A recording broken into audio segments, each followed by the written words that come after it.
नमस्कार दर्शक बंधु आसतु आज भिडियो रे सोमवार दिन शिव को पूजा किपरि करिवे केमती पूजा करिवे ए भिडियो रे जानिबा एवं शिवलिंग रे कौन अर्पण कले कौन मिले ए भिडियो रे मध्य जानिबा।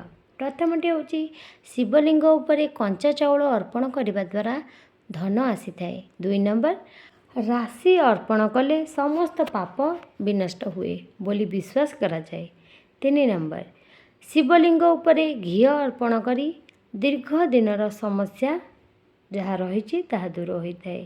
4 नंबर शिवलिंग उपरे गहम अर्पण कले एक पुत्र संतान जन्म होता है। 5 नंबर शिवलिंग को जल अर्पण करने द्वारा परिवार सदस्य उच्च ज्वर जदि अच्छी ताहा कमी जाए बोली विश्वास करा जाए।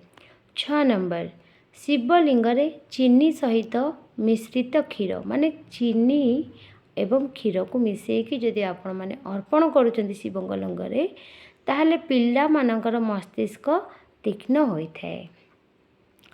दर्शक बंधु आपण माने प्रभु भोलाशंकर को शिवशंकर को भक्ति करुथिले विश्वास करुथिले कमेंट बॉक्स रे ओम गौरी शंकराय नमः लिखंतु।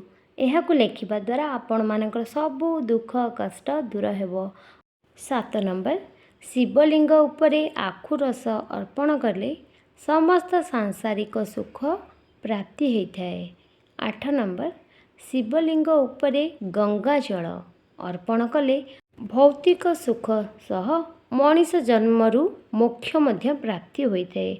आशा करुछि दर्शक बंधु आपण माने ए वीडियो रे जानि परिथिबे प्रभु शिव शंभुकर पूजा केमिति करिवे एवं शिवंक लिंग उपरे कौन अर्पण कले क्यों फल मिलता है। ताले वीडियोटी को लाइक करंतु एवं सब संपर्क मानक सहित शेयर करंतु। चैनल नुआ थिले सब्सक्राइब करंतु। धन्यवाद।